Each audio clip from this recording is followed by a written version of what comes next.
is Mr. McConley for Intro to Agriculture class, and today we're going to look at chickens and the chicken coop and what's going on in here.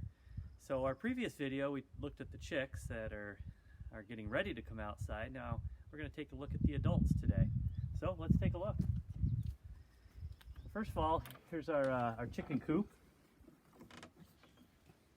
And just generally speaking, they have an area to eat in the corner.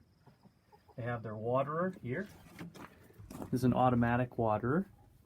So as they drink, it always keeps the bottom full but not overfilling. That's assuming it's level. Yeah, if it's not level, all bets are off. We have the laying boxes in the back. Ooh, we got an egg in there too. And now I'm going to turn it over. I'm going to have Farmer Andrew talk about some different things. Okay. So chickens seem to be climbing around on these 2x4s. What's that all about? So they like to be up high. I don't really know exactly why. I guess it's just like bird mentality, I think. A roosting mentality, right. Yeah. So they'll, when it gets colder, they huddle together up there, and they just stand in a row, and they get really close, and then they conserve their heat. And really, if I've gone in here, because there's a door over here that they go in and out to get to their run. All right.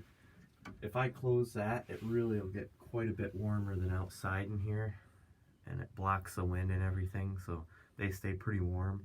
And they're really adapted to handling a wide range of temperatures. They really they don't get cold. Yeah, so anywhere from sub-freezing, negative Fahrenheit temperatures, all the way up in the summertime. It could get almost to 100 degrees, and they're able to handle that. They're pretty impressive. They just drink more water. So what am I looking at here? What type of chickens are these? The darker ones right there are Rhode Island Reds. Okay, and then this lighter... That's an Isa Brown. Isa Brown, okay. And apparently they lay the brown eggs. Both of them lay brown eggs. Okay. And a bunch more Isa Browns here. A few Rhode Island Reds, I think. Here's a Rhode Island Red there. Alright. And I see you put a bunch of wood shavings on the floor. What does that help with? It just makes it easier to catch the manure, cushions their feet, and they like to dig in it, and like for their egg boxes especially, they like to sit down in it. Yep. And I like to put more in the winter, especially up there on their roost. Okay. Keep them warm. Sometimes I'll put hay up there. They really don't care whether it's hay or bedding, or shavings. I think they like either one. Okay. Good. Now, let's talk a little bit about ventilation. So if this coop were sealed up tight, that wouldn't be healthy, correct?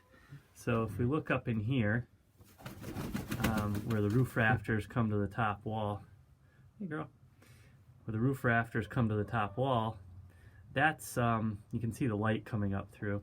Now it's not wide open. In other words, there's some screening or whatnot to keep critters, animals from going in and out, but it allows airflow, and you don't want the air to get really stale in here. So you gotta get that airflow. Let's talk for another minute. I'm gonna try to crawl in here kind of tight, but let's talk for a minute about what I'm seeing here. I see a timer hooked up to the light. So what's going on there? So during the shorter days of the year, so not right now, but during the winter and fall, early spring, I have a light that comes on in the morning and in the night. And what's that all about? What's that for? Makes it so the days are pretty much the same length for the whole year.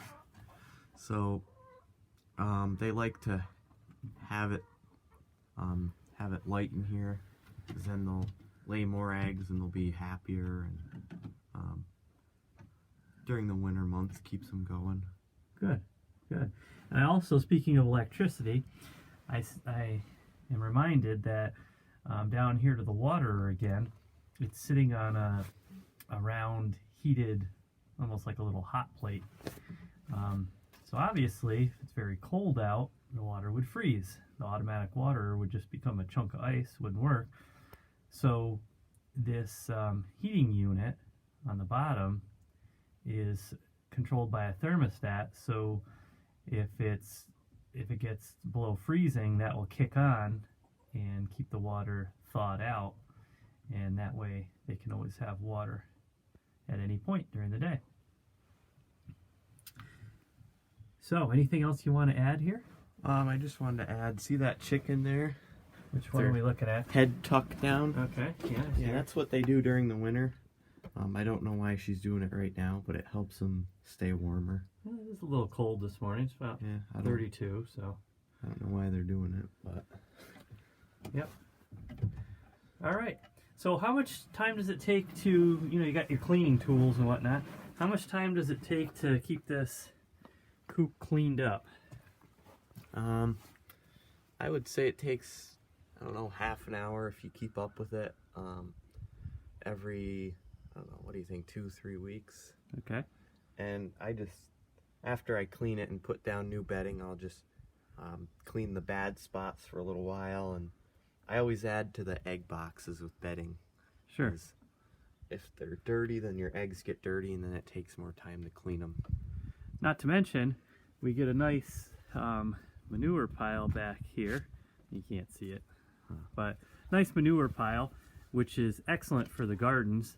But you got to be a little careful because chicken manure is pretty, what we would call hot. So you got to let it sit for a year or so to kind of cool off, and then it won't be too strong. Otherwise it'll be too strong and the plants will actually get burned by it. So, anything else for today? Nope, that's it. All right, so for today, this has been Mr. McConley, Intro to Agriculture at BKW, and these are chickens.